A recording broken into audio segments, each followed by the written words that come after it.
Hello, today we will guide you through how to change the group's currency in Splitwise. To begin, open the Splitwise app on your device. Once the app loads, go ahead and tap on Activity. This is where you can view recent updates and access group-related expense actions. From there, tap on Add Expenses.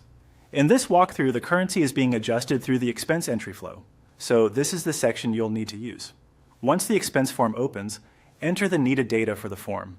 Fill in the required details so you can continue to the currency field. Depending on your setup, this may include a description, amount, and the group or people involved. Make sure the information is entered carefully, since the currency option usually appears as part of the expense details. Next, find the currency field and tap on the currently shown sample currency.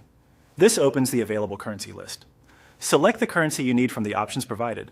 Take a moment here to choose the correct one, especially if your group is tracking shared expenses in a different country or while traveling. Using the right currency helps keep balances and records easier to understand. Once you've made your selection, click Save at the top right. This confirms the expense with the chosen currency and stores the change in that entry. Now to change the currency again, tap the sample expense you just created or the expense you want to update. This opens the expense details screen. Look for the Edit icon at the top right. Tap it to begin editing the expense. After entering edit mode, select the sample currency again. This lets you update the currency setting for that expense. Choose the currency you want from the list.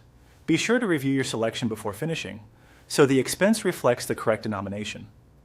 This process is useful when an expense was entered with the wrong currency at first, or when you need to update it to match the group's intended tracking. As you go through these screens, watch the top right area for Save or Edit controls, since that's where Splitwise often places key actions. And that's it.